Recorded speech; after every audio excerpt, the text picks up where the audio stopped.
It's and me trying to figure out who I am and what I'm supposed to be able to do. I'm not that I can't say I'm always being realistic about the expectations I have for myself. So I tend to bite off more than I can chew, or I tend to procrastinate in areas. Sounds interesting. Does anybody else have anything to share? We're going around telling each other about our weeks, our challenges of the week this week. I related to you, Kayla, because I was talking this morning about my hyperness, and I was I was told I had ADD when I was young, and I never understood what that meant, and I didn't accept a diagnosis or anything like that. But I do think I have a very bubbly, hyper personality, and I've been spending years trying to chill out and be boring like everybody else. No offense. And that's one of the reasons I would do like try to smoke weed and whatnot, some level. And that feel right. Like everyone else said, it feels right to just be like calm and you don't have to fill the space. I'm like, okay, I'll try that. I've had a pretty good week. Taught Kason how to read the word it, and that felt like a really big hurdle because we've been trying to learn how to read for a year now, and I'm very inconsistent, but he made progress, and I was just really happy that we made that progress. I've been really like insecure, feeling like I'm coming off too strong or I'm doing too much. Feeling like I was insecure, I was coming off too strong, I was being too needy or invasive and things like that, or too short. I don't know, just very lot of personality. I'm not going to call it emotional. I'm going to say it's a lot of personality this week. So, yeah. So this week was pretty busy at work. I think my challenges, or the main challenge I've had this past couple months is integrity. How different I am at work versus how I am around people. How different I am at work versus how I am around people who can have vulnerable conversations. So, I find a couple people that are vulnerable at work, and I tend to bond with them a lot better and have real conversations. And it's interesting how someone can be very fake and you get along with them, you're nice, you're cordial, whatever. But then as soon as you're alone with the person who's more vulnerable, you're talking about how fake they are. And it is really incumbent upon us to have integrity with those people and call them out for their fakeness, I guess. But it in a work setting, you don't want problems. You don't want to be the target. You don't want people to think you're like this asshole who's calling people out. They're just trying to get through the day. We're all working here. We're just trying to get through the day. So, Miranda, I see you smiling. What you got? I was having some internal dialogue, and sometimes that's a kind of a crazy thing. The one thing that I recognize is that we are all creatures of response. We're always responding to things that come to us. When Michael was talking, he was responding with, about his potential responses in a situation that was given. And when Caleb was talking, she was responding about things that haven't happened yet, concerns about things going forward. And whenever I was having the internal dialogue, I was contemplating the thing that generates the responses that we have. As I contemplated this, I was thinking about everybody in the group, and I was thinking about what motivates everybody to respond the way that they do, the concerns about going to the future, or reflecting, hey, there's a standard here in how I should respond with integrity. contend with these things as I see them instead of just living on the surface. And so the word that came to my mind was to scrutinize. I don't know that very many people in general scrutinize their own responses regarding things, and or even know how to scrutinize, like, where does this concern come from, or where did that, for me it's like, why did I get so triggered, why did that bite my ass so hard, and all of that. Kayla, as you were speaking, I had a curiosity about you being concerned about what's going on. How much, in lieu of everything I just said, how much time do you spend scrutinizing how you may have responded to something?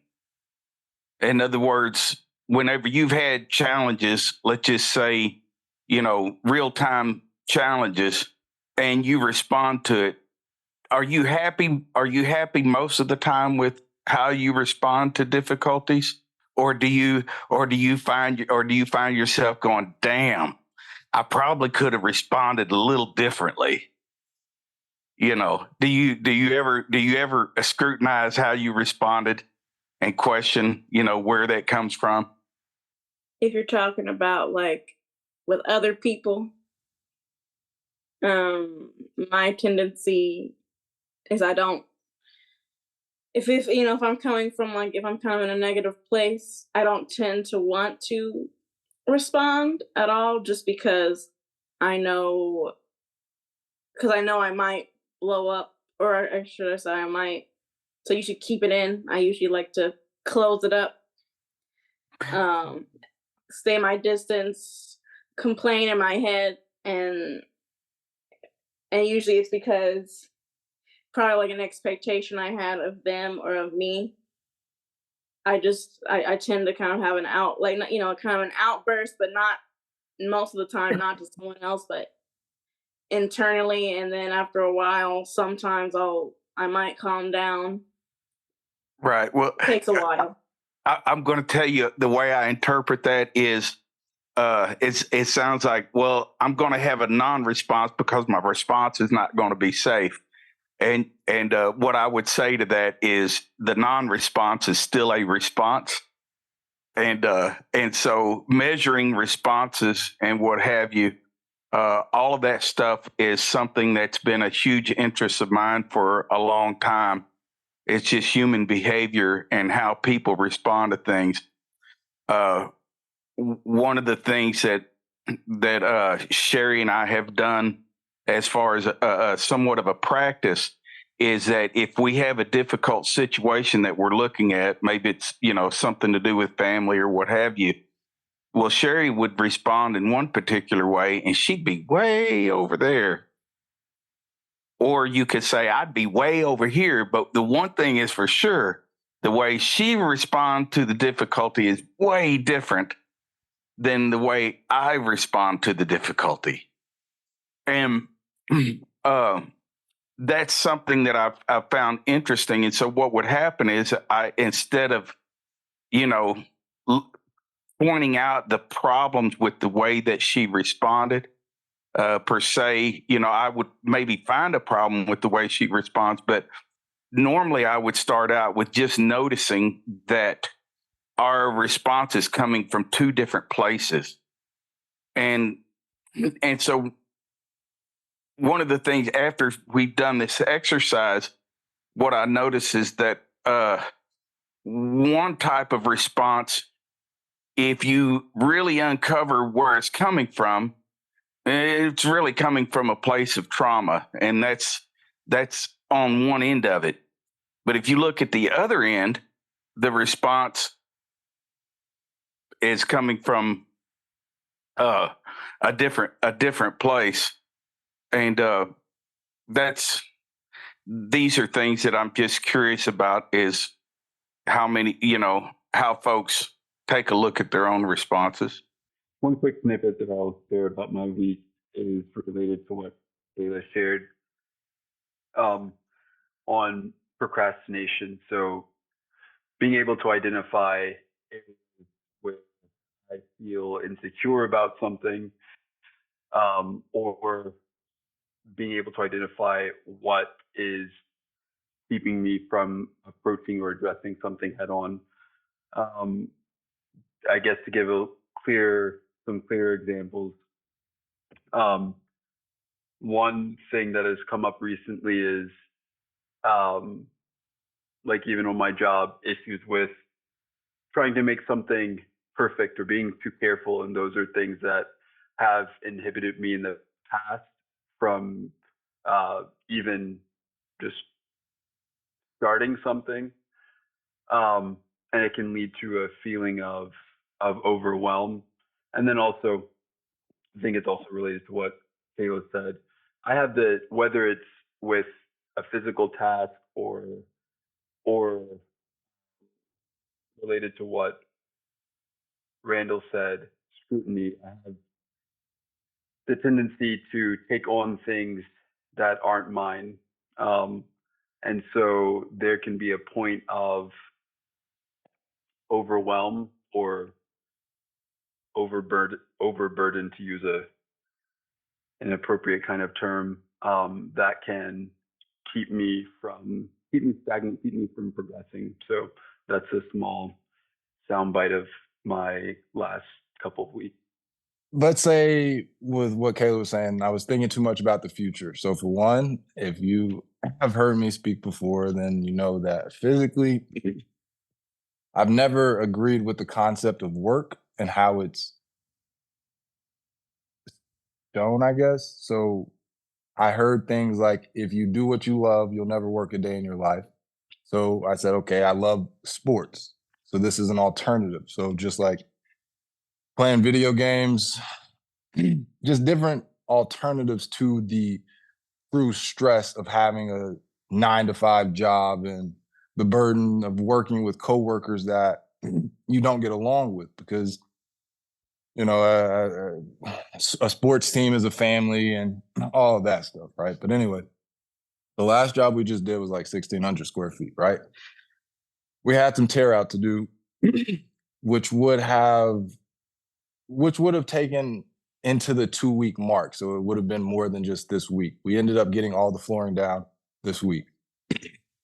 Like I said, for me, this was a pretty big accomplishment, considering we've done a couple more big size jobs, but the first flooring job, it was like a 1,700 square foot one, and I didn't finish it. I had to go. But with this one, we had a little bit of tear out that we had to do, and we ended up still getting it done.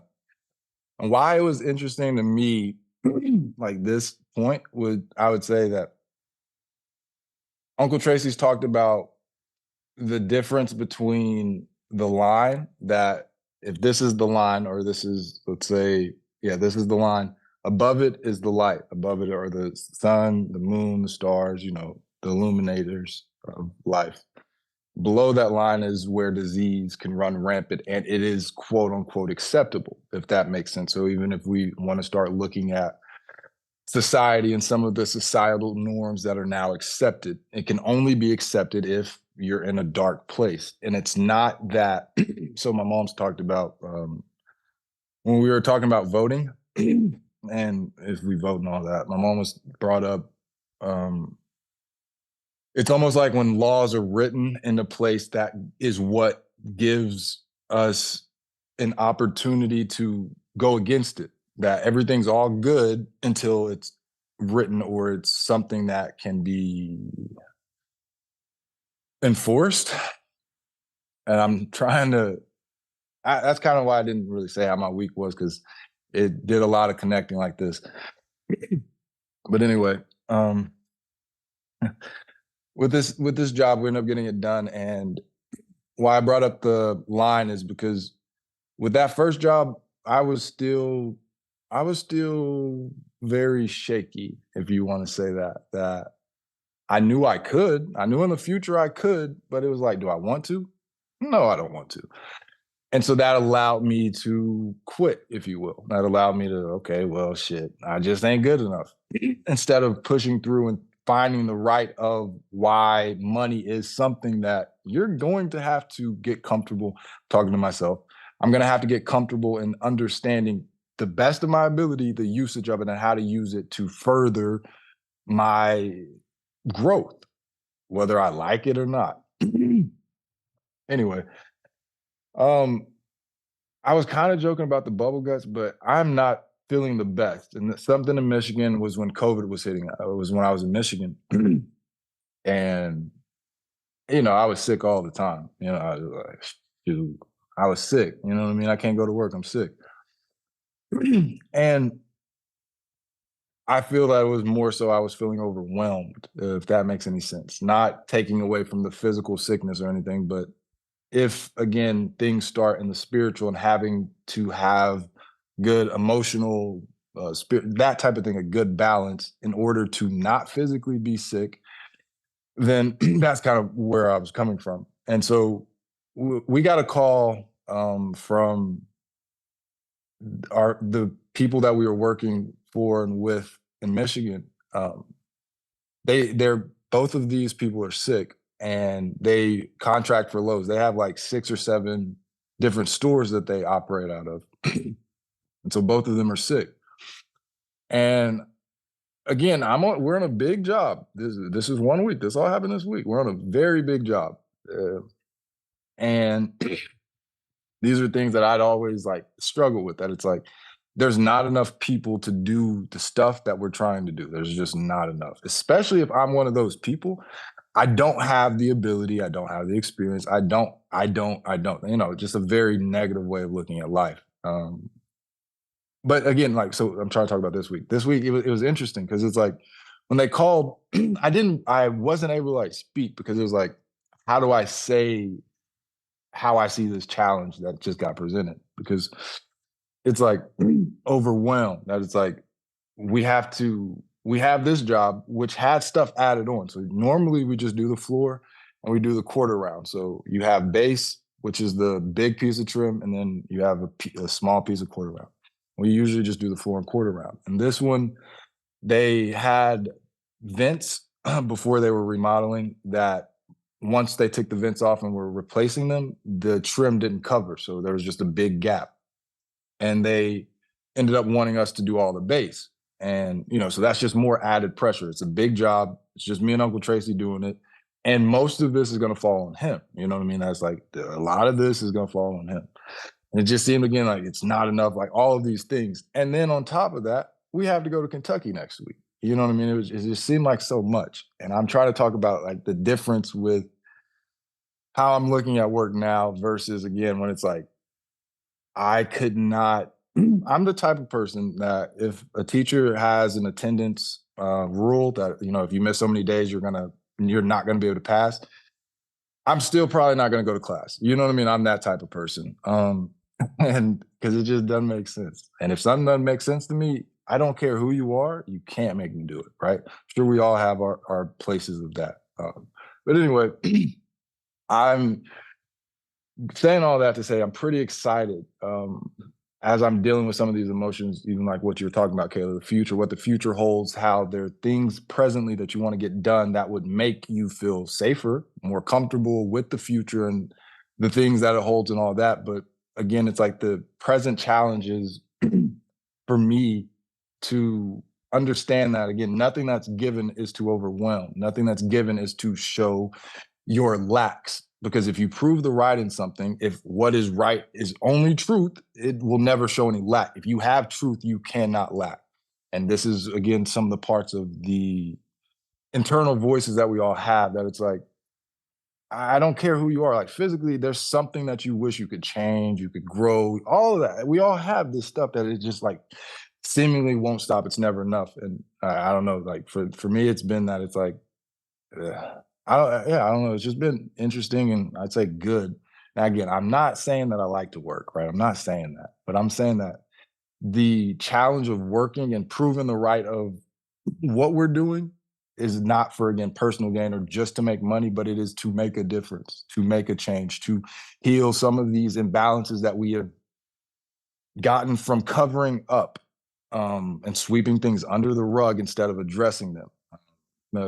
Deep-seated things and all that, but that this is a place each week that you can come to, and it's not really just like find like-minded people or any of that, but it's to really express like, this is what where I am growing, like, because again, it's very easy to see lacks, especially in a comparative and socialist, all of that. Like, it's very easy to compare to your lacks to other people's strengths when that's never been the purpose. If you come together, that's the only way to take care of those lacks that you have, because you can't change them. Most of the time, those are the okay. Last thing, and I'll shut up. I promise. I'll let other people talk. This is why I tried to shut up before. But anyway, we've been looking at the story of Joseph in Sunday school. I didn't go today, but it's about again, heritage.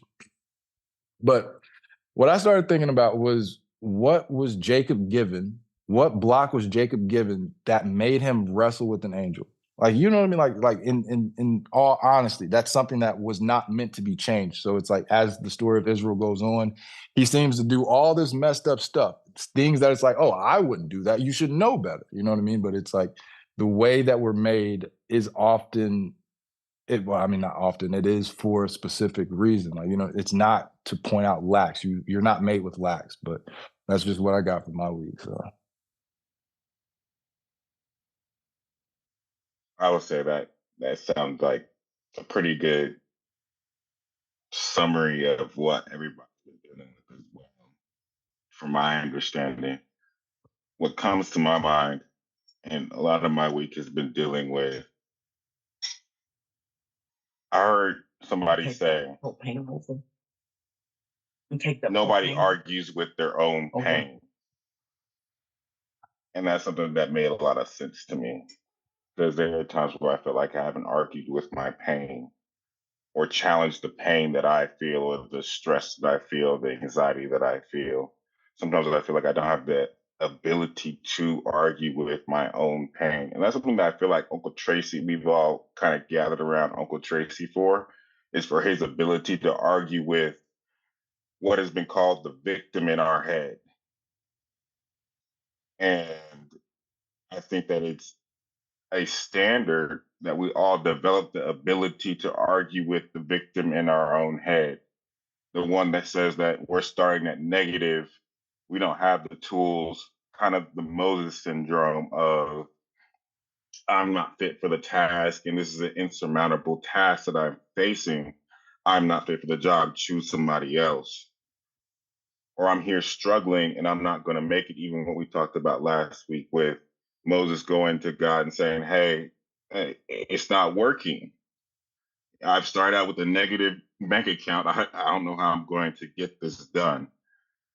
And I've been struggling with that because I know that we all have this thing called a filter. And as Uncle Tracy has said before, you cannot control necessarily that you intake negativity throughout your day. Which you have to be able to understand is how to get a good filter. And that filter for me, in my understanding this week, has been the ability to argue with the victim in my mind, the pain that I feel. And so I'm really interested to hear and talk about with you all how you argue with your own victim, because it, to me, also resonates with the story of Jesus or Yeshua in the wilderness when he's fasting, he has to argue with Satan 3 times. Or Job in that situation where we're all arguing against that same thing that comes against us every single time. It also reminds me of Paul and his thorn in the flesh. Those things that are continually going to come up for us, but how we argue with them defines our ability to show our gifting, and how effective that gift is. And it might not make sense, but I'd like to hear what you all have as far as thoughts on that, if that connects or if that didn't. I would say that I guess I am feeling mostly like everyone else.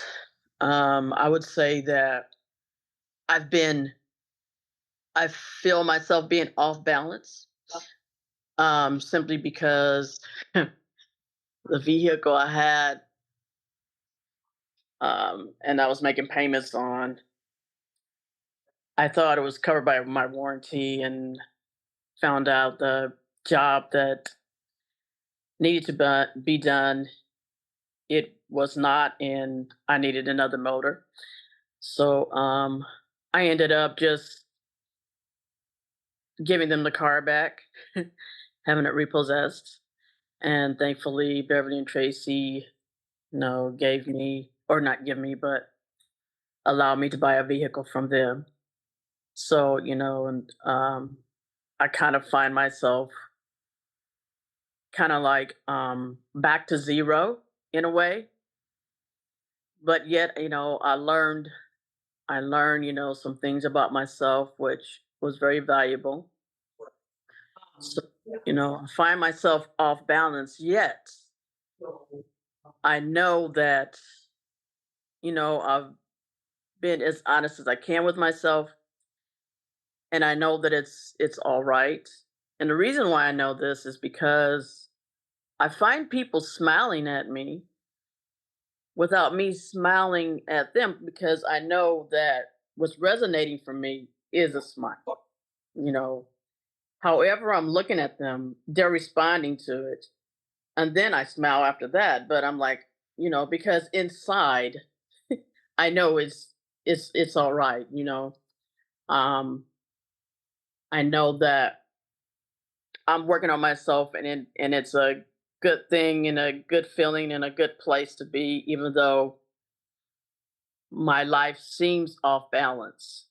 And even though through that, I can still call somebody or which, people have been on my mind. So I've called them, checking on them, you know, um, the process of life. But it would feel good to be like, even at the age of 55, I would think that by now I would know how life works. Something always happens to keep you off balance, but that's a good thing because it helps you grow. That means you're growing. Um, but still, sometimes you want to like feel like, oh, I can rest, I can relax, and everything's all right. Now I can do all these things I wanted to do in my mind. You know, help Beverly and Tracy, or help someone else, or it never seems to happen. But despite my life, I'm thankful for it and grateful for the lessons that I'm learning, and so that's where I am. I just wanted to address that with you a little bit. And I've been meaning um, to kind of talk to you one on one. I've just been real slow as far as it used to be. If I would say this is where my weeks have been, is it used to be that it felt like I was eager, ready to, somebody called me, hey, I need help, man, I'm on it. And I would push aside work or whatever it is to meet the need. And before I say this to you, Heather, it's one of the things that happened this week. Um, my neighbor's daughter, I've wanted to reach out to her and help her several times. Last time I saw her, I told her, I wanted to have a good talk with her. And she said, it's about time. She is, I would say, mid-30s, and she has 3 boys. Um, she's not with her. She's not with anybody. She's a single parent. and her life is just turned upside down. And I've seen that over the years. I mean, seen that since I've met her over the years. And, it's one that I want to really reach out and help her. But anyway, what happened was she called Bev and said, "Hey, I'm having problems with my plumbing." And it was like 6 or 7 o'clock in the evening. And she was having a birthday party that day at downtown Canton. And so Beverly said, "Well, we'll go over there and take a look at it." And what happened was she explained that her son had slipped and fell and hit the plumbing pipe and it was skeeting all over the place. She was at J.C. Penney's and she wanted us to go over there to check it out. So I went over there and it was somewhat frustrating to me. I went over there, I saw where the leak was. So I said, okay, we got to get the water and everything. Well, the bathtub was full of water. It wouldn't drain. The faucet was constantly leaking hot water into the bathtub. So she had just she's renting this out. She has been multiple problems. And so I said, okay, I need to get to the basement to see how to get this water. My son took me and Bev down to the basement, and half of the floor is flooded with water. And I said, "What's in here?" And they said, "Well, this only happened in the washing machine." And so, in other words, they have a floor drain in the basement, and it's not draining at all. And so, I'm getting more and more frustrated. So I go over. They have a gazillion valves to turn off the water. This is an old house, and whoever did the plumbing on it really didn't do a good job. So anyway, I had to find which one it was. I turned it off, and we basically told them, I was telling Bev I can't do it, just can't do it. And it used to be a time to where I would take that task on. I would have saw that they needed the help. I would have went down the street. I mean, I would have went to the store. It didn't matter if I was 9, 10 o'clock. I would be out there fixing that for so that they can have, bathroom, shower, and stuff. And at this point, I'm like, I can't do it no more. Can't do that. So, Bev said, "Well, we're not gonna carry that weight, put that pressure on you." So we had to leave it. I got the water off for him. I got it without leaking. I told her, I said, I might can come back and do it the next day. But Beverly was doing all the communicating with her. She communicated anything. So anyway, sometimes I still wrestle with not being able to do the things that I used to do. And especially when it comes down to helping people. Now, what made me say that is when I was thinking about calling Heather and talking to Heather about some of the events that are really happening to you. In your explanation, just briefly, I'll say this and then I'll stop. You have to go through, I'll share it this way. When Kristen first moved, when she first came and she moved here, and I told her, look, I don't want you doing anything. I don't want you washing dishes. I don't want you cleaning. I don't want you paying for you being here. I don't want you to do any of that. Let me just take care of you. And so we were doing that for a while, just kind of taking care of her. At one point, I said, look, she was not really, she was working, but she wasn't getting that many hours. She really wasn't making very much money. So I said, let me help you. I'll give you a certain amount of money for groceries. every month, and you take that. And there's a whole bunch of other reasons why I was doing that. I was trying to get her out of the house. I was trying to get her to be active, all of that, because she was very inactive at the time. And at some point, she came to me and she said, "You can't keep on doing this. How are you doing this? You can't keep on doing this." And so and that was just the illustration. Most of you have heard me say this before. Some of you have had this issue, some of you haven't. Um, we're taught oftentimes that you have to be able to carry your weight. You have to be able to, in order to get, you have to give. And when you give, there's a reward to your giving. And so now that you did your part, now I'm willing to pay you. That's kind of how work is set up. Work is set up. If you go out there and work real hard, then what happens is you'll get a pay for it. Well, in the Hebrew system, it starts off different than that. And this is where a positive mind starts. It starts first from receiving. And you have to learn to receive love. You have to learn that. And what happens is it has to be given to you where you receive it and you receive it until all of those voices stop.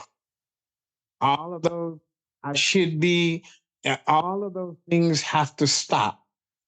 And then once you receive, you learn after that how to give from what you have received. Other than that, when we give without receiving anything means that you give from an empty tank. And we're trained to do that. You train yourself. This is what I'm supposed to do, is give from an empty tank. I think CJ kind of hit some of that.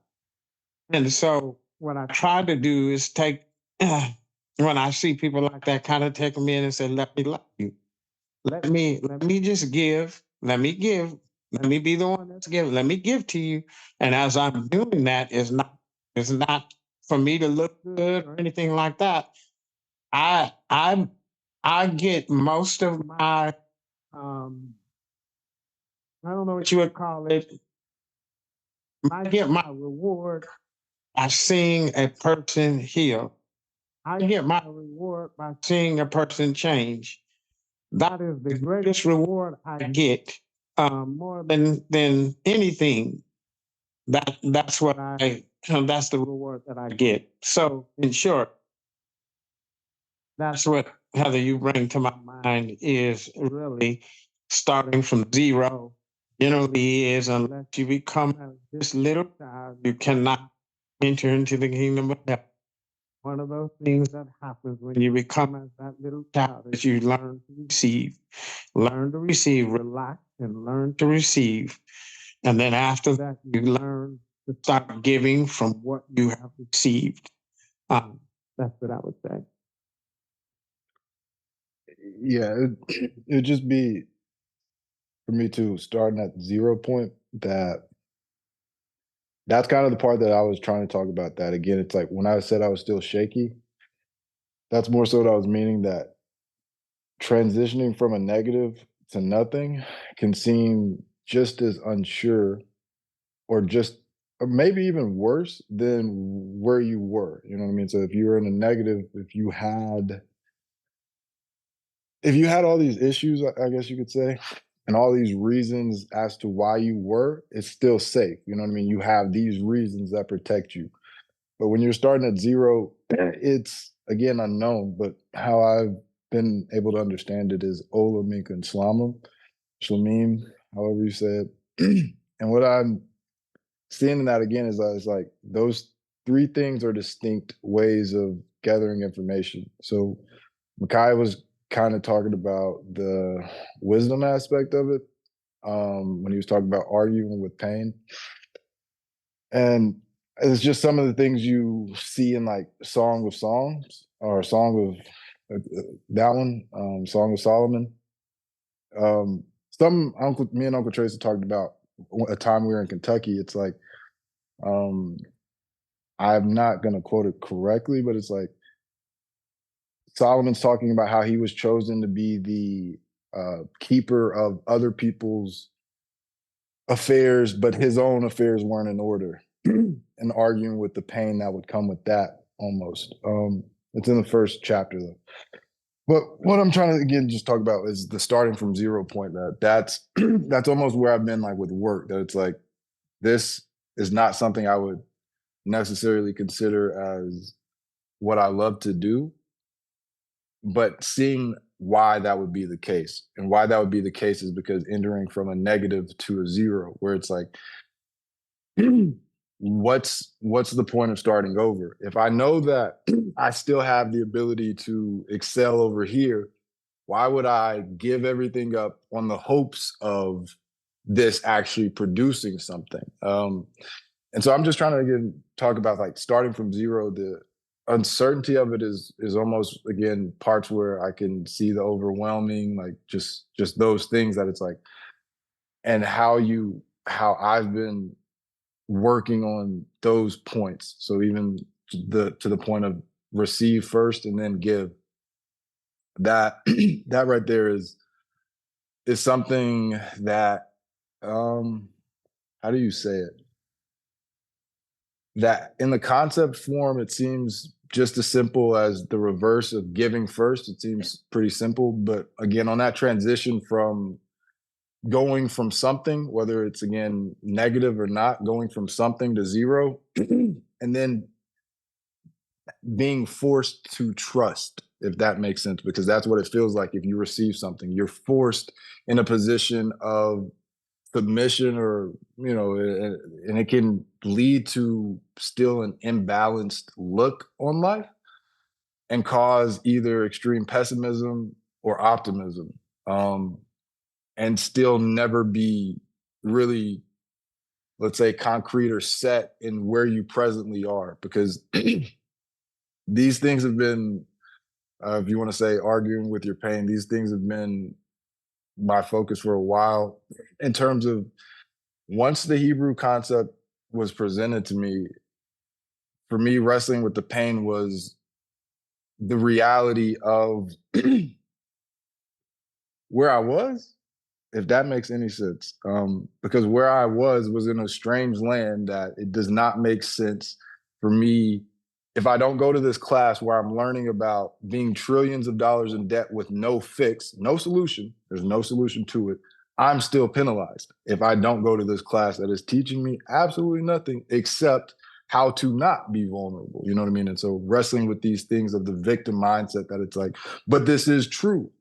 They are victim, and wrestling with that and having to start from zero where you're receiving, because from my experience, receiving has always been looked at as, I would almost say, bad, especially if you're a man. You don't really receive. And why I'm saying receive is because love, like things like this, these are foreign things, because the only concepts that as a man you should know is the tough part of anything, whether it's love, trust, or whatever, the part of life that isn't pretty, if you want to say. But yeah, all of that was just to say that the only thing that helps with that imbalance is, again, how you actually see zero. And this goes into when Uncle Tracy talks about a bank starting from zero, and those things is like, how do we actually presently all see zero? Because we can all identify the connections of parts in our life that as we go through a week, we all physically can feel and stuff, but how do we see zero in, is this actually the way in which things get grown? Like, you know what I'm saying? Is this more, and I'm not saying that this was what you were saying, Heather, with the imbalance, but just that thing of zero. Zero for me is the scariest thing. It's not necessarily the future or the past. Like the past, I had stuff still in the past. In the future, I'm sure I can get stuff again. But presently being a zero with nothing, that's the scariest thing ever. because you have nothing. You have nothing to go, and you can't trust yourself. You're always going to be imbalanced because how we've been groomed again with receiving, it doesn't necessarily match up. And so that's just kind of what I was trying to talk about. That how do we actually see zero? Like, what is actually zero? You know what I mean? Mhm. Carrie, are you following along? Because kind of I just saw you come on. Oh, I've been on, I want to address a couple things. Y'all move so fast. Tracy, there's another way to help that lady. You said that she's renting. What's going on in that apartment falls on the renter. I believe she has renter rights. Anyway, that's a different avenue of getting her lined out with renter's rights. Let her do the research on her own. You don't have to just point her in that direction. That was one thing I thought about. And then the other thing was, I had a hard time receiving Randall's affection, his love. And I felt like I should be obligated to return that love and the touch. But for the life of me, I couldn't. I had to sit in zero while he's constantly loving on me while I'm not sure how to receive it. And then I look at him like, what's your motive? What do you try to do? You know? And this was just Randall. This is part of his personality because he allowed that to come out instead of it appearing he's a weak man, so to speak, in society's eyes. Damn, I lost my train of thought. Because he allowed that to come out and didn't have an expectation on me to return the love, it enabled me to be able to receive it eventually. And now I'm able to touch him more than I could before. Just touching him, you know, sitting next to him and stuff. That was a difficult place for me, but I just had to keep asking Randall, and he reassured me, no, I don't expect this. I enjoy doing this. This is who I am. So then I was looking at what Kayla was saying. I have apprehension about going, and part of that is, what am I going to act like? And then how are you guys going to receive that? So if we don't let our ugly out and we hold it in, how is anybody ever going to be able to reflect on that particular behavior or get to the bottom of why your reaction was like that? Another thing I would like to say is when Randall and I first started out, he would say something to me and it sounded like he was attacking me. So I said, Randall, this is what I heard you say. And he's like, no, not at all. And I know you've all heard me say this before, but moving forward, if we could just be ourselves in our ugliness and all, and be okay with that, that's where growth comes in. And this group is safe to do this with. I felt awkward in the women's group when I reacted out of emotion the way I did. But in the end, I think it helped me to see myself better and others to know it's okay to have ugliness, but don't continue with it. Help, you know, we can work together on offloading our junk. That's okay. I'm done. That's why I was kind of more so to the group about the question of how do we actually see zero? Because I am not good at talking about like the physical, like so my relationships with my parents, with my siblings. It's not that I'm scared of vulnerability, but I don't know how to directly say things, right? When it comes to the physical things I'm working on. And It would only be how we see zero, because again, when it comes to things that are somewhat, let's say, subjective, like ugly, pretty, these words that we all know and use, if for how I understand it, if you're at zero, there's nothing ugly. And so what you were saying is, again, zero is being yourself. Then that's kind of where the question was more so stemming from. How do we see ugly, and like how do we actually contribute? So going back to when I was talking about role, that was something that I didn't bring it up the way that I wanted to talk about it. It was more so because what I was hearing you say, Sherry, is that as a woman, you don't necessarily know what to do. Where it's if I'm again hearing what you were saying, it's more so that when you receive, and this is Randall's point when he was asking Kayla about response, does she ever think about how she responds to something? But I was hearing what he was saying. The point of it is, again, when you receive something, there's a response from it that naturally occurs that we haven't defined, if you want to say, because I would argue that nobody sees anything about themselves as ugly, almost to Micaiah's point of arguing with pain. That yes, there are things that we would all change about ourselves, other people, whatever. There are things that we would change, but I don't think that we see those things as ugly, if that makes sense. And that's where the internal imbalance comes in at least in my own experience. That's more so where it'll come in at that. So yeah, I don't know if that question still like made any more sense, but how we Yeah, see Jalen, zero is Jalen, I was referring more or less how I see myself when I have the wrong reactions. To me, it's ugly, but I have to let the ugly out. If I hold it in, I can never correct it. That's what I was kind of addressing, more about within myself, the ugly. so that's kind of again why I tried to tie in my first big job with Uncle Tracy, that was flooring, where I quit. I would have said that was my strength. And so what I'm just trying to get to, again, this isn't at you, Sherry, but what I'm more so trying to get to is that oftentimes how we respond to something, especially if it is coming from that negative or ugly place, is something that we have decided is not ugly or negative. That's simply because what we were receiving was not right.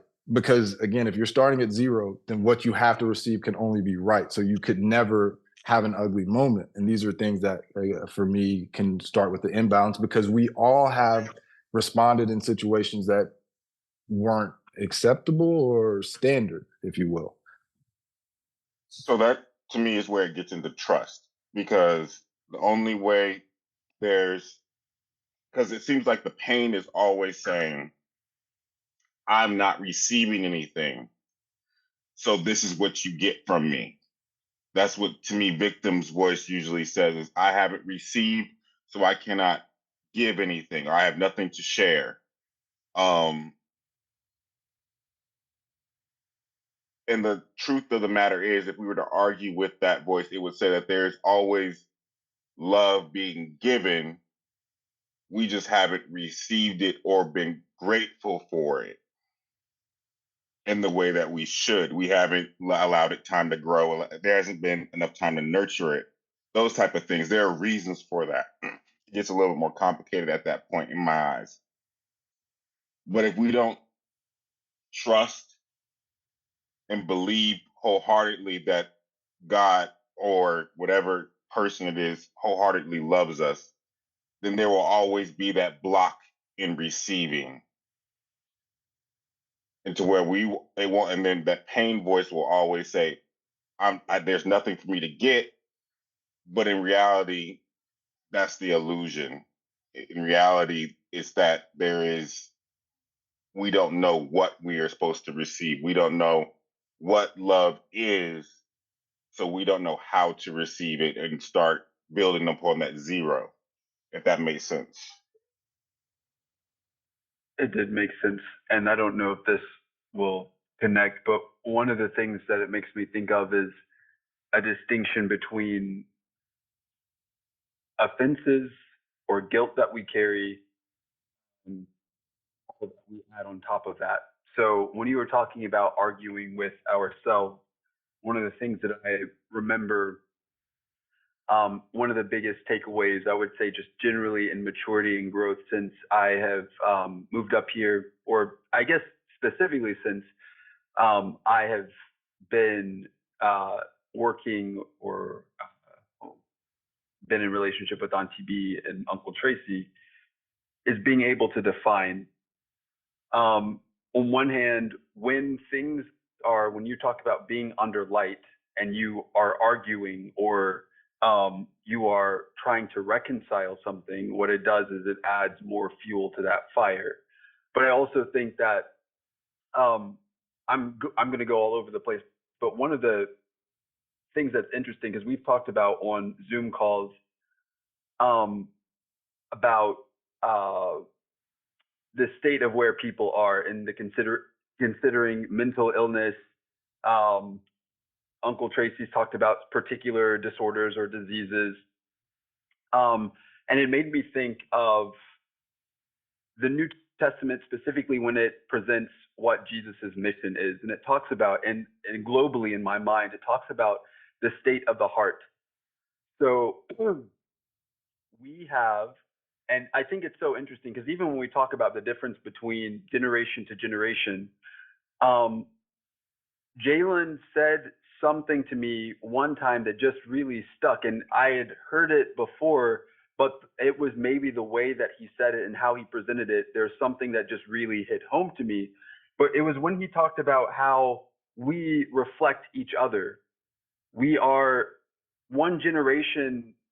It's like a mirror in one sense. Not that we necessarily are able to identify what is true or what is correct, or in one sense, what needs to be corrected, but we are a mirror to each other.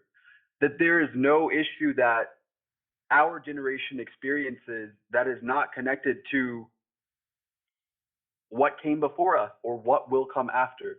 So on one hand, when I look at myself, or when we talk about individually, there are key experiences that have affected the state and health of our heart. Those things have to be identified. It's not just because one thing that I'm trying to address is sometimes how people think, and I tended to be more this way, that it's the idea of picking yourself up by your bootstraps, saying that it's almost a mental struggle or a mental thing for you to be able to overcome victimhood. So it's almost like saying, oh, well, I was taken advantage of as a kid, but now I have Jesus, and Jesus is going to help me. You have your religion, you have your drugs, whatever it might be, things that you feel like give you some kind of power to overcome those things without going through the process of healing and being able to identify the sicknesses that you've accumulated. And again, one of the things that has really been coming to my mind is where it talks about guarding your heart, but even specifically the commandment in the Old Testament, where it talks to where it commands parents, I don't know if it's specifically fathers, but to not provoke your children to anger lest it discourage them. Because from generation to generation, I think that is, in one sense, that word discouragement is what we're working with. We're working with things that have either been misapplied or misunderstood, and it creates certain behaviors within us that cause us. It's not that, again, I'm going all over the place, but I think this might help clarify. We've talked about the plurality that our generation sees things. So my truth, using opinion as truth. One thing that I want to just throw out on the table is, if those that came before us, prior generations, saw God as one, Hear, O Israel, the Lord thy God is one. If that was the case, the state of where we are right now, our generation, is not possible. Meaning, you can say, I know, you can say, this is who God is, this is what love is, and still have a divided eye and a divided understanding, meaning it is not complete, of what that is. And so, again, the point of discouragement is that we are all tasked with the point of healing. And even so, whether it is healing from things that we've accumulated, but also once we get to that state, it's almost like when Jalen talked about getting to that state of zero, understanding how to maintain the health of our hearts, and then allow them to grow. And that's partially what I think of as a commandment from a parent to a child sort of relationship. And that had kind of been on my mind for a while. But I did think it was interesting, that point of victimhood. So areas in which we kind of create narratives, but then also being able to address the things that we have experienced, because those things, those offenses that have gone unaddressed will inevitably pop up in our behavior. And it's not anything that we can just think and make magically disappear. The one thing that stuck out earlier in what CJ said was how we are a mirror for each other, and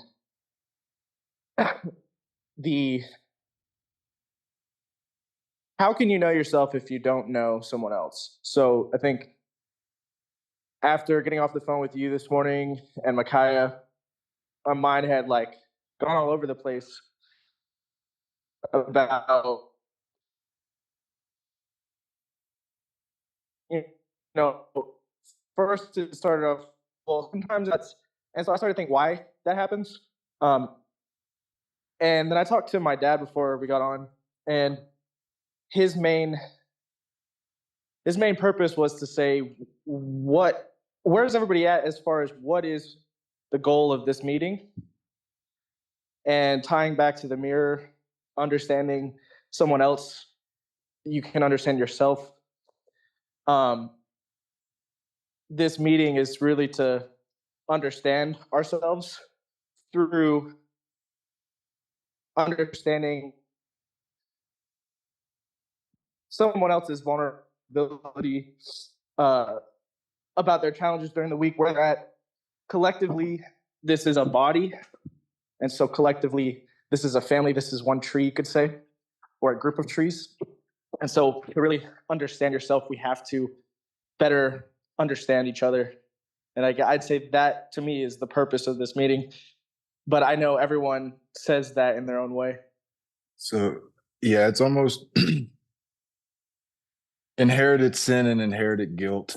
And that's kind of why I was bringing up zero so much. I'm trying to talk about it because if we understand the 5 sacrifices in the sacrificial system, you have 2, quote unquote, out of the 5 that do not belong.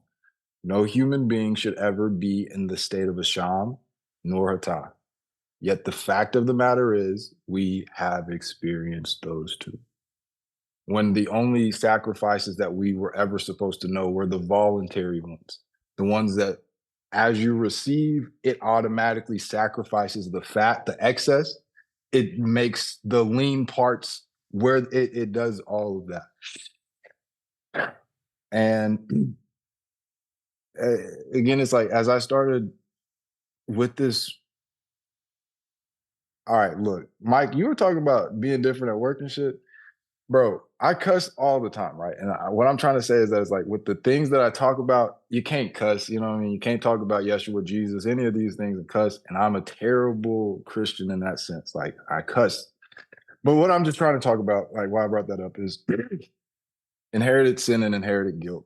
That generations before us have been under the inherited guilt. Does that make sense? Why we're seeing such a big thing of acceptance of things that are below, which would be a shamanata, and the acceptance of, if I can say it like this, if you're in those states, you cannot reproduce.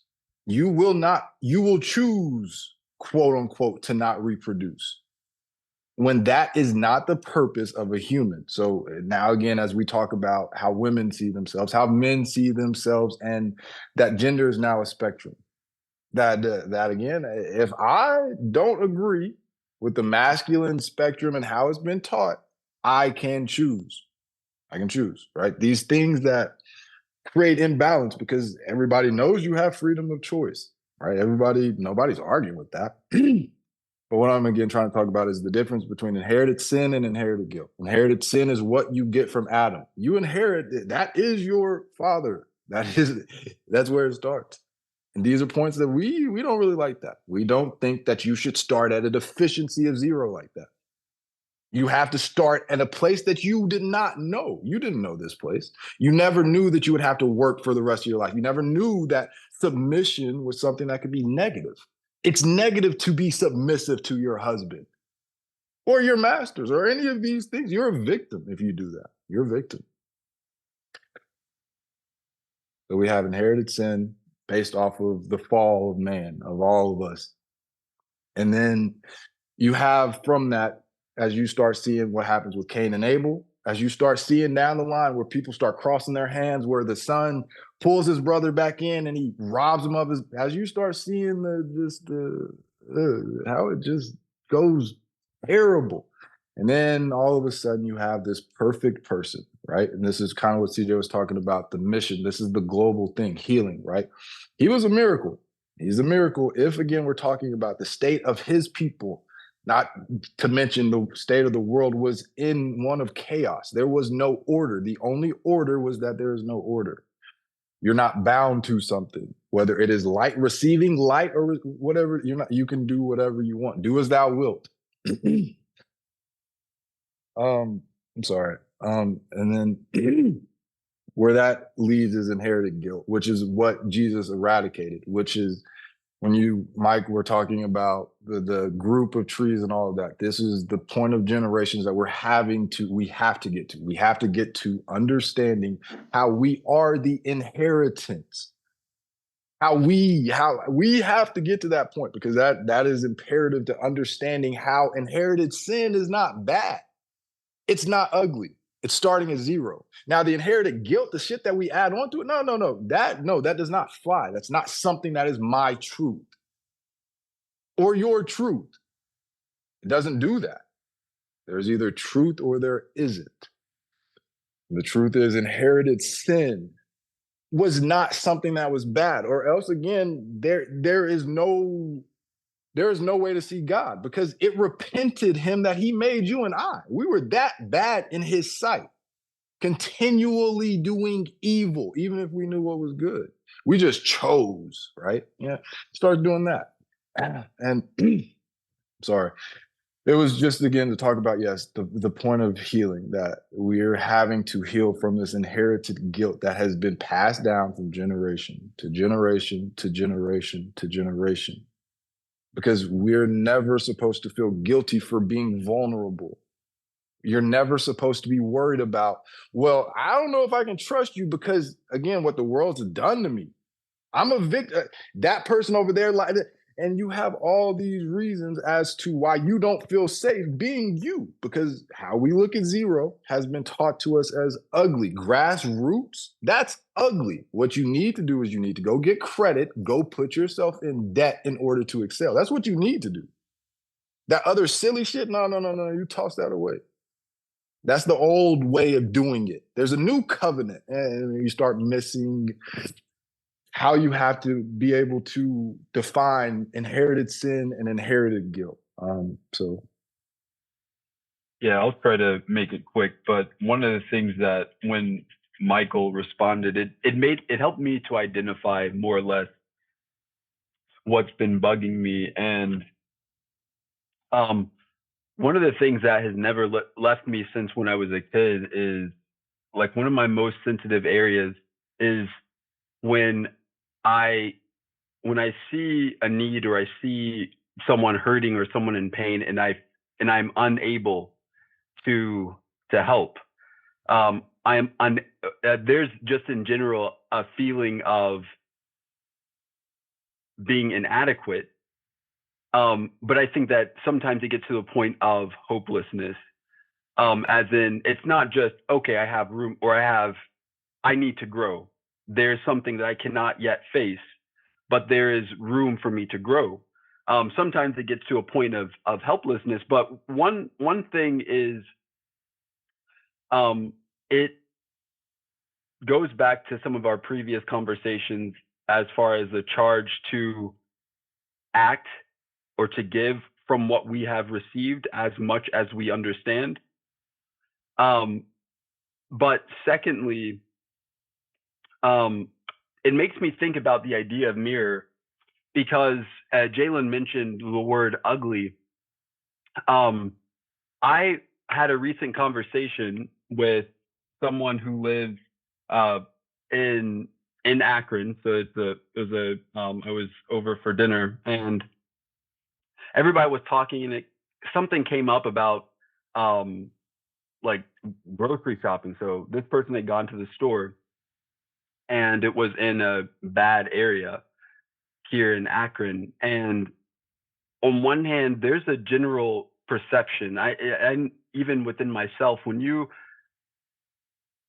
it's almost like that visceral reaction when you see someone, whether you're concerned about your safety or it just seems a little bit sketchy, that kind of initial grasp or feeling that you get. But one of the things that I remember, so this particular person in that situation had a perspective of, God, I'm so thankful that you didn't make me like them. I'm so thankful in one sense that I had this beautiful, whole, healthy home life. I grew up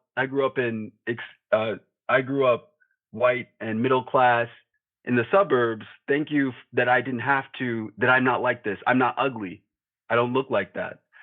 But really what I feel, no matter where I came from, because I don't have the same experience, quote unquote, as these people, but they are a reflection. And that makes absolutely no sense how the church and these sorts of people, white, black men, I'm just using easy examples, can look at the state of women, can look at the state of their children, can look at the state of where black people are, can look at the state of where this country is, and not see it as a reflection of where they are.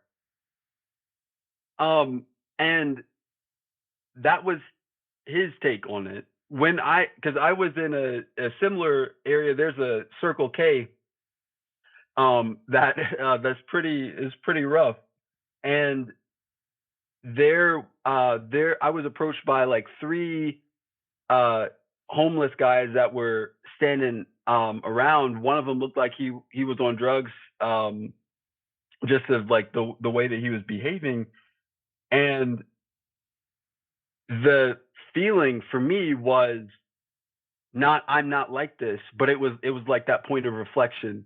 And then similarly, the feeling that I left with was, because they asked for money, the feeling that I was left with was, it's like helplessness to me, because I gave money, but I felt wholly unequipped,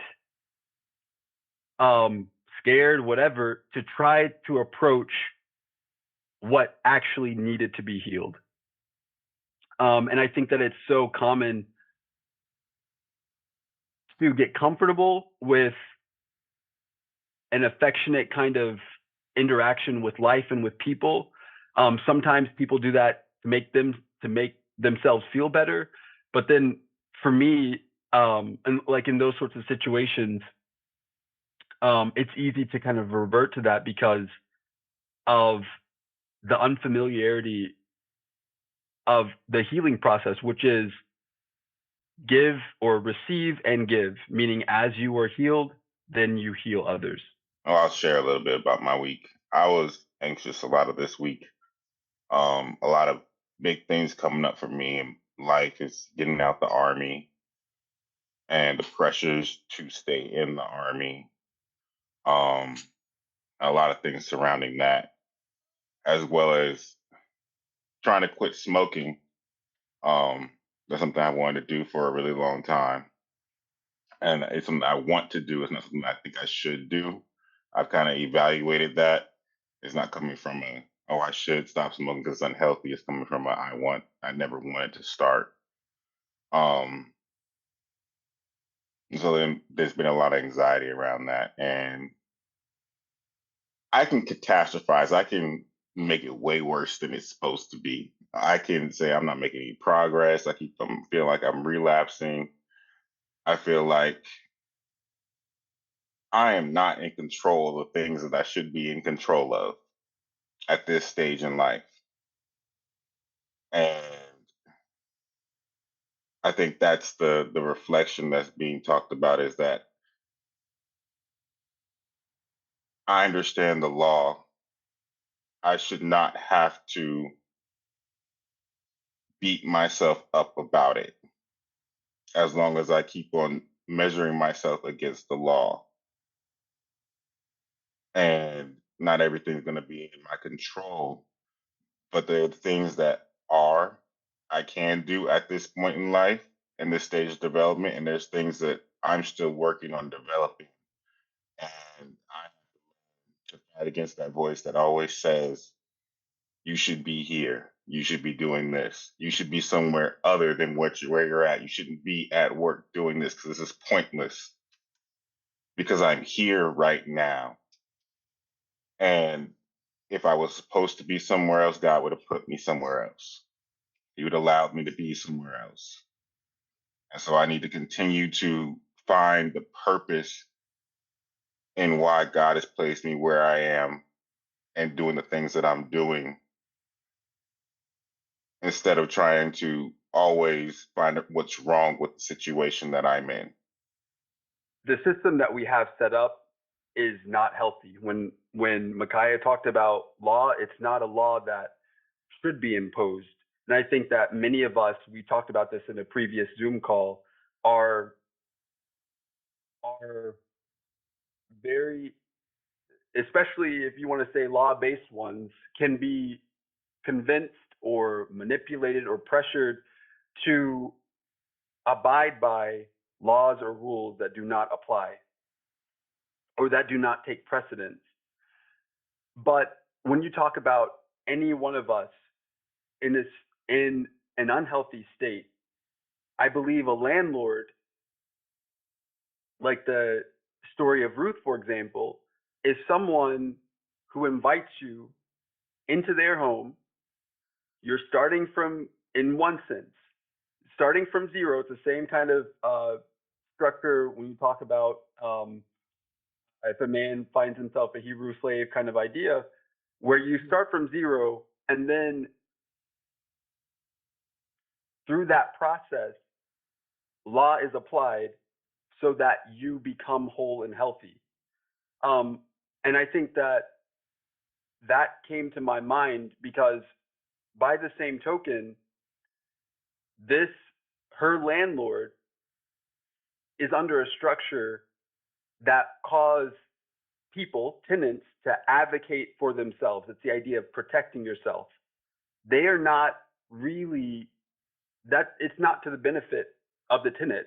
Many of us, I'm sure, have been in situations where landlords could care less about the state or condition of their property,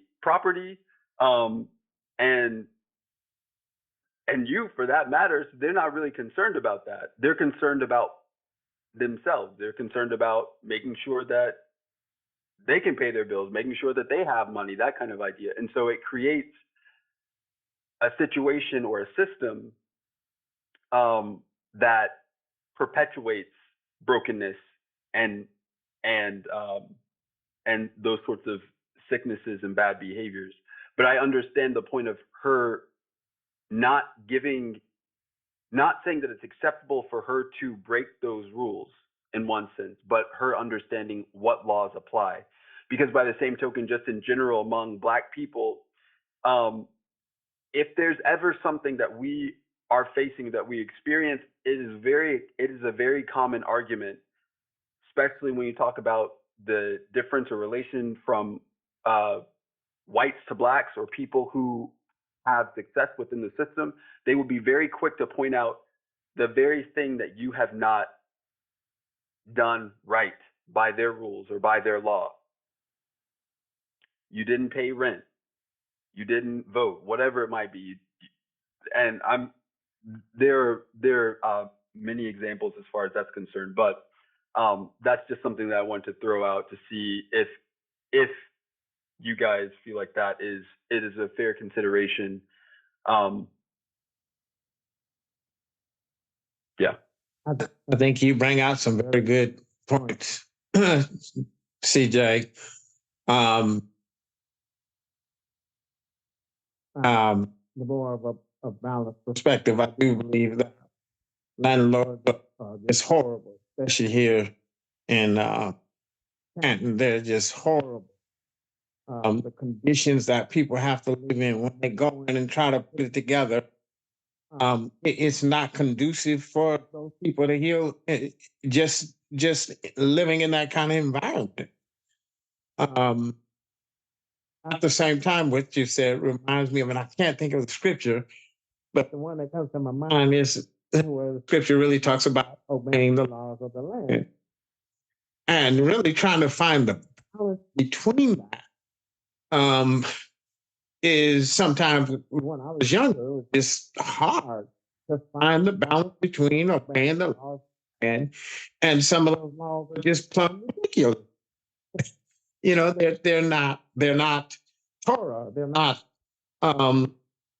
real law in essence. But you also gave a description of the healing part. You described that. You gave to me a perfect picture of why it really said that. And somewhat that's not the verse that I was thinking about, but that's similar to the verse I was thinking about.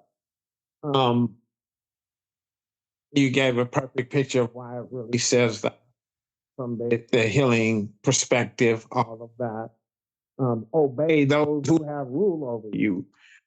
Things like that, those can be, especially for the younger generation, that could seem like a real bad extreme.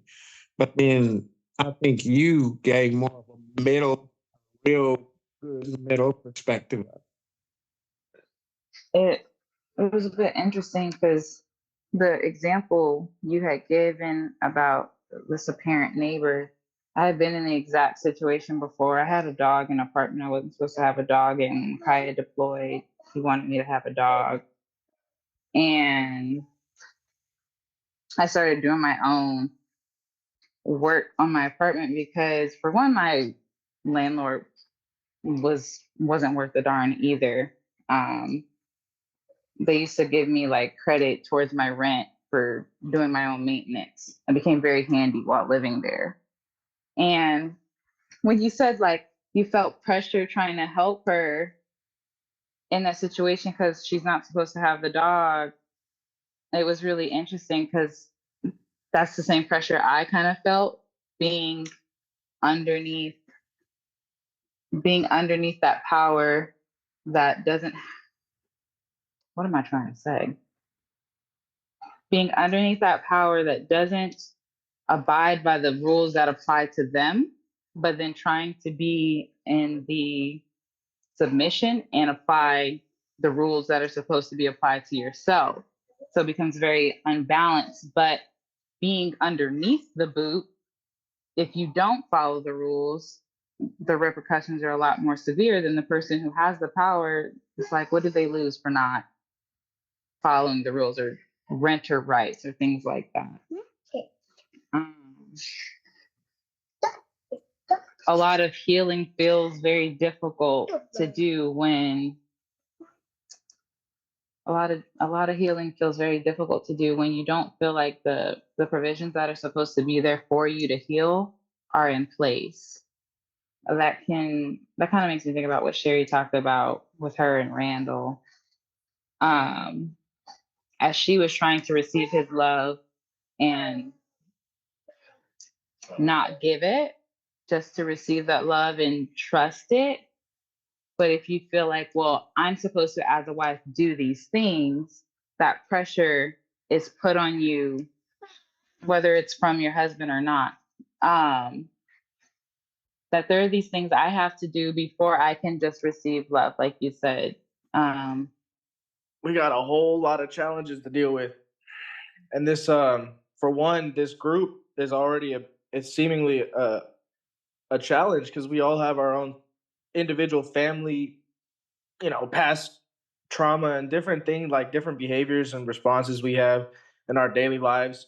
It feels like working for money to pay rent and all that. It takes away from all this time that we could be doing to spending, working on our families and our community and stuff. So honestly, the feeling I feel when we start talking about, renters being scumbags or landlords being scumbags and different things like this, I just start to feel hopeless because there's so much to deal with in this world. We got so many challenges. But I like to just focus in on the day because we got enough evil in one day. CJ, can you kind of sum up what you said again, please? Because I mean, I heard the points, but they didn't stick with me. So can you just kind of sum up what you just said? They were good points. I don't know. I was eating while you were talking. I don't know. It didn't stick well. But they were good. So can you just kind of sum up what you said, please? What I was trying to say is that in the situation that Uncle Tracy presented, healing applies to both the landlord and the tenant. Meaning, and what I mean is both of them operate under systems that are not conducive to health. One of the things I was trying to bring out is just as much as a tenant can take the position of protecting him or herself. So I was told with my apartment, people were telling me that when I was experiencing something, to take pictures, to make sure I'm collecting all of my receipts. It's this point of no trust. So it's almost like they're not going to care about me, so I don't care about them. It creates this, it's a part of the dog eat dog, fend for yourself kind of mentality. But also with the story that Uncle Tracy presented, that I think more or less what a landlord looks like is like the point of like the story of Ruth and Boaz. So taking someone in, it's not quite that story, but just think of taking someone in. When Uncle Tracy talks about how he took Kristen in or how he took me in, no debt, no obligations. We're living in a space that is not ours. In one sense, there is rent to pay, but it is not something that we are forced to give. But our payment is as much as we accept the process of healing. That is really us paying our rent. And so this idea of a landlord should truly be concerned, even if it is something as literal as getting this person to a point to where they have ownership. It could be they own their own house, but a landlord should not try to keep this person constantly under debt. That was one of the verses that Uncle Tracy mentioned before, where he talked about after a certain point, you were supposed to forgive a debt within the community. Otherwise, that guilt would start to negatively affect that person. I would say it's a similar kind of framework, and that just the system in which they're both operating is unhealthy, and then also that there are many people that would pick at a minor infraction, and this is something I feel like all the time that can happen in relationships where we don't necessarily know what offense takes priority. So where you can have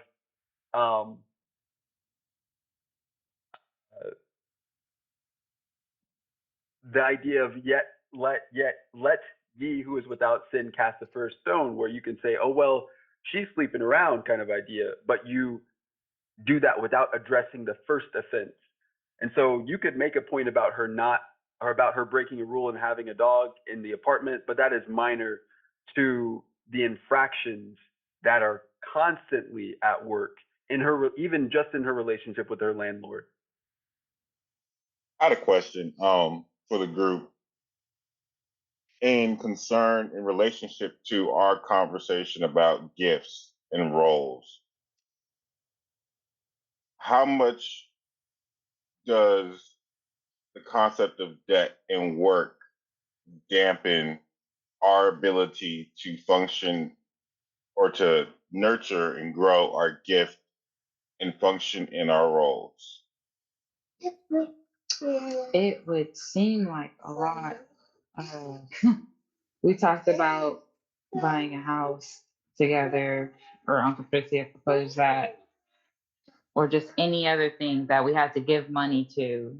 And we discussed how hard it feels like to give to others when you don't feel like you have everything you need. And when you are in debt, let's say under a mortgage or a car payment, something that's not necessarily going to go over with a small lump sum, it's like, well, I can't really justify giving when I need to pay this off. So I have to be out of debt to be in the mindset to give first. I know I was talking to Micaiah about how we're supposed to be moving into Uncle Tracy's other side, and I felt a lot of weight in that because there wasn't enough like established boundaries. I guess being used to renting, I'm like, I know that I'll have to pay for all of this. I know I can't do that. But he's just like, you guys just come and you pay for utilities. And you're like, okay, but I have two little kids that like to draw on walls and I don't want to mess up your beautiful home. And this, I need to put in safety gates. And like, I feel like I have all of these things that I need to be comfortable, that I can't be comfortable in his space.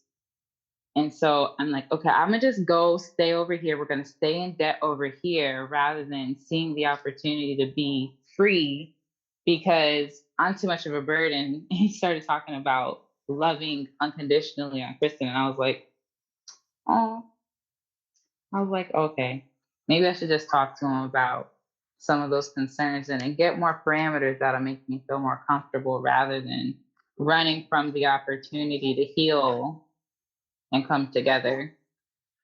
I'd like to address Micaiah's question. I believe the question was something like this: how much does work and the responsibilities that we have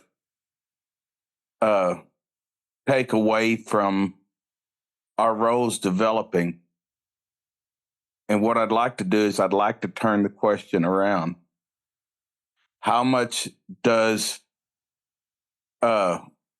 everything that we're a slave to contribute to our roles and our gifting? That this is, again, I know it's not my struggle. This has been my biggest struggle. That the first question and then how you flipped it.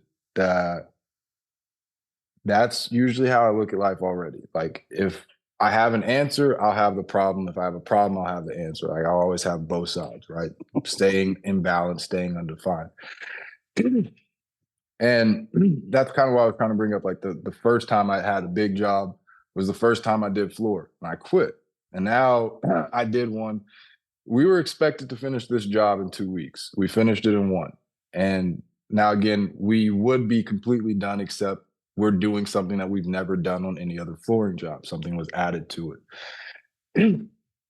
And back to Mike, the comfortability aspect, that the point that I've been seeing that we as a group have been growing in is seeing the point that why you brought up your question, that if we're not able to see what zero is, which would be that, if that makes any sense, because for me, what zero looks like is not having the tools that you need in order to work, but being expected to work and produce more than, and what that actually, like the feelings that go with that, because physically I would say the feelings that go with that aren't pretty. It's if we stop working, we'll be able to do what we need to do. If we stop doing this, and it's never been that, because I've also seen that it's like, if you look at it like that, then when you do retire, you still will be restless. It still won't be enough. You'll now have the freedom to do whatever it is that you want to do without the constraints of work and all of this, and it still won't be enough, which is why you have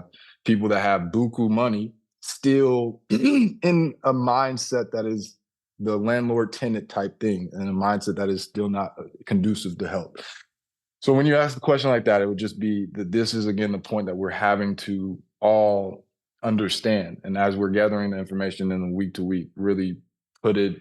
So Uncle Tracy talked about Pentecost last week, where you're giving this information. We're having these discussions until we all are in the common that either this is bad, work is taking away, or it's not. And if it's not, how then, if this is zero, not how do we do this where we're not circumventing the landlord, or how do we make something that's not a cult, and all of these things we'll have that like that's gonna just be because we're doing this. That's the best way I could say it, that if you look at it like that, then you see that Uncle Tracy talks about slavery, that slavery in of itself is not bad.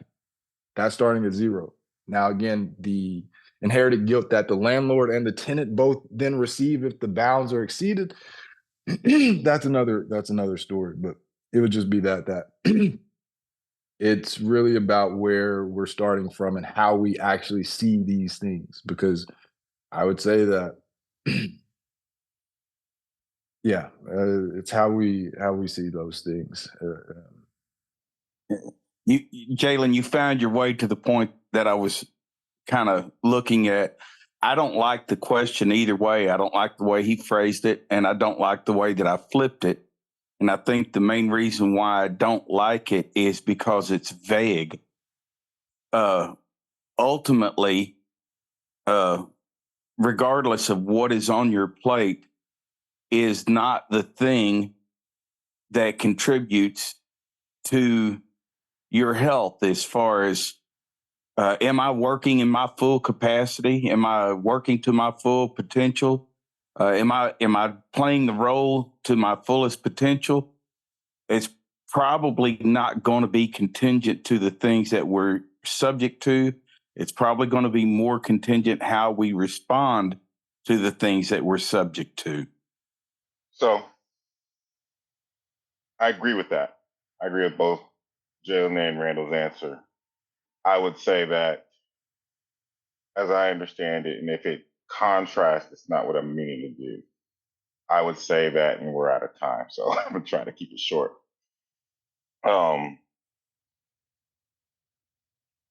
Working continually in a place of that, children of Israel were not comfortable. They weren't supposed to ever be comfortable in that. And I think that's something that I was kind of trying to get to. My question is that, yes, we understand where we are, but the goal is to never stay in that place. We're supposed to mature out of that place. That whole idea of working your whole life and having nothing to show for it because we're working constantly to stave off debt is not a idea that we're supposed to take on. It is an idea that we're supposed to actively work against and overcome. So these are things that I think I'm just seeing another aspect of it of our gifts will not fully be realized. Our role will not fully be realized until we have overcome things like working from a debt-based perspective. Well, as it's going to sound weird, but as Micaiah stated it, and that was more or less going to be my first response, in that on one hand, he brought out that the children of Israel were never to realize their full potential within Egypt, within slavery. That's why they grew out of it. And by the same token, it made me think about even just relationships outside of that. What happens when a parent establishes a relationship with their child where their child is indebted to them?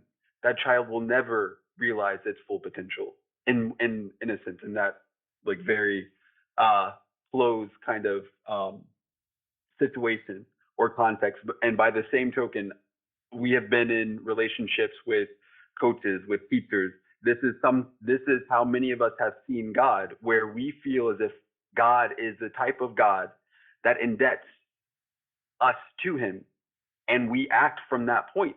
And one of the most prevalent messages within the Bible is talking about freely giving, because that's what he wants. And in one sense, that is the only context in which we can grow.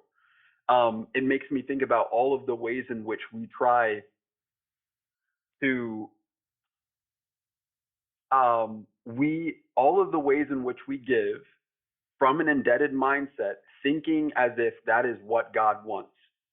And then we get to the end, and he says, "Depart from me, I never knew you." The point where, again, we have, it's one thing to have an incomplete picture of what and who God is. It's another thing to completely mistake him for who he is. And he is not a slave master. I was just seeing if Randall was saying that again, it's still more so the response or the mindset, because it's like what you're saying, having to understand that God. So because this is when I hear you talk about depart from me, right? When you go to the wilderness, you're still under that you're growing out of that mindset, because what you're having to see is that incomplete picture you had when you were a slave, when you were this. It has never been what you were given, which is why, again, it's very important for me, in my understanding inherited sin and inherited guilt, because those two things are how you can understand how it's possible for love to destroy the earth and only save this one man, when even that one man, he still did stuff. So what made it does that? You don't ask some of the questions that I'll just say that again. I talk to people of a lot of different religious backgrounds and stuff like that have challenged me in a way that it's like the hardest part about God and understanding that we're not supposed to be working in an indebted thing is that he will allow you to work from that, and he will allow things to flourish, or Egypt, right? Because that was the thing, that once those extended pressures of guilt of not being good enough to produce when you don't have the resources. I'm sorry. It's very interesting, and really understanding who God is, that everything that he has presented for you is for you to be face to face and eye to eye, with all the contrary things of not letting people see his face because it'll hurt them and all of this. That the only purpose has always been to have that even thing. That's the only thing we're ever been to know, and the only way you can get that is by being vulnerable. It was kind of what I was saying, that Micaiah's question was that without vulnerability you can't ever reach your goals. And then even what I was hearing Randall say was that without vulnerability, even if you're not under this system, you'll still not reach your goals. You'll still hear the same "depart from me," which the only thing that gets rid of that is like what you were saying, understanding, having a smaller picture versus a misunderstanding of what the entirety of, for now you see in part, but soon you shall see in whole. Why that is even said. No, that makes sense. I think we're hitting the same thing on two kind of different phases of it. And I would say that I'm hearing that God is the same yesterday as he is again tomorrow, that God does not change. It's kind of like saying God is El Shaddai, Yahweh, Elohim, all those things the same. These are the names of God, and he is the same thing at his root. I think that's very interesting. All this stuff reminds me of, I think I was looking at something Tracy turned me on to 13 years ago, Hebrew 101 or something like that. And I was looking at the name of God, and I don't remember exactly what all the images were, but the first two images were windows. So it's window, and then something else. And the first window means to look, and the second window means to behold. And then the final picture is I am the creator, which separates light from darkness.